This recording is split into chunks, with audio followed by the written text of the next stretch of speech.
All right, hey, we're going to take a look at notes on polar coordinates, and let's see where this takes us. This is part one. So here we go.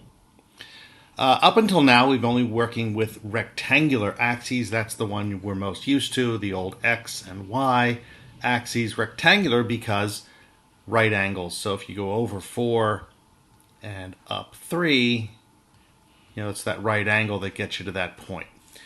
New way to graph. It's called polar.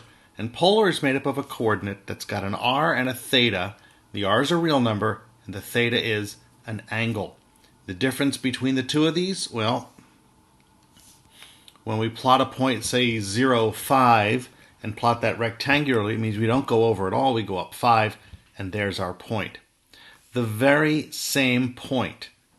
If I were to overlap these two things together, we'd see that. Well, we can even do that. So if we go ahead and take this and move it, we can see that, yep, they were exactly the same point there.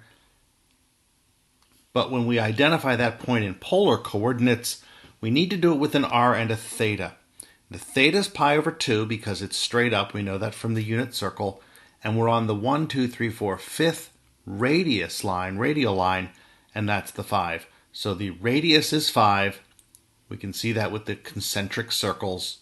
The angle is pi over 2.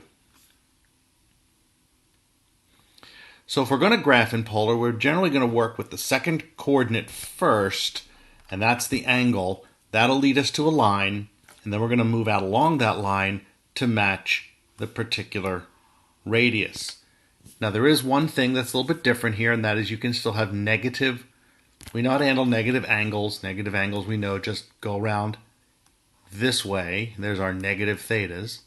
But if we have a negative radius, like we see here in the blue point, and negative 3, how do we handle that? We treat the angle first the way we ordinarily would. Angle here is pi over 6. So pi over 6 puts us on this line, but a positive radius will move out in the same direction as the angle itself. A negative radius tells us to take that angle and work, in essence, backwards. So instead of going pi over 6, the true pi over 6 angle, positive radii go along the angle, negative radii in the opposite direction. So I have these 3 points plotted, and certainly you can take a look at those, and you may have already done that. Here's a negative angle, which again takes us down in the negative angle direction, pi over 6. Question that I had asked, what is this purple point? If everything sort of marks itself out and matches up, where's the purple angle? Well, it's the same pi over 6 because everything appears to be symmetric here. So I could work with this angle as being the angle all the way out to there. Pi over 6 reference makes it a 5 pi over 6 angle. So there's the 5 pi over 6 that we came up with, and it's on the radius line of 3. But another way to have gotten there would be to come down, say, in the green point direction, which is a negative pi over 6 angle, but then go backwards 3. So there's your negative 3, negative pi over 6.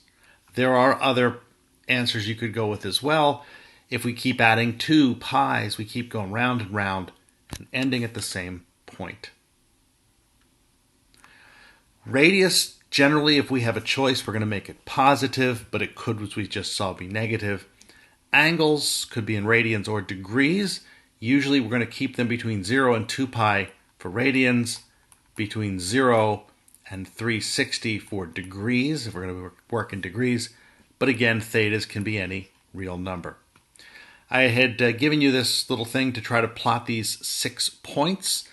A is at 6, 5 pi over 6. That shouldn't have been a problem, especially with the 5 pi over 6 marked out here. B is at negative 1, 3 pi over 2.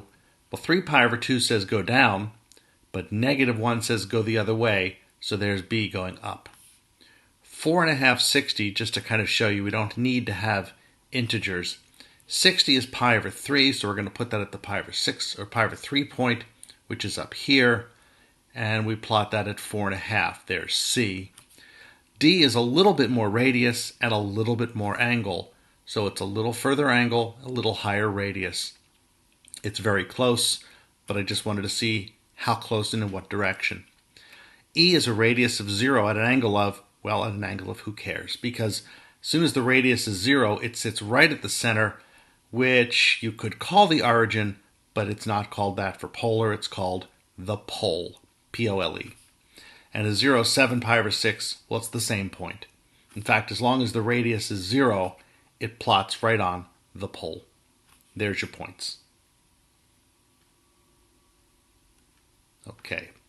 In order to convert between rectangular and polar, we basically are going to work from this kind of a diagram. This is a first quadrant diagram here. Let me move myself out of here. It's a first quadrant diagram. Any point that we have, we can express as an over x up y, coordinate xy. We can also express it as an r comma theta to get to the very same point. Using right triangle trig, and that's what's kind of spelled out here, we end up with 4 conversion equations.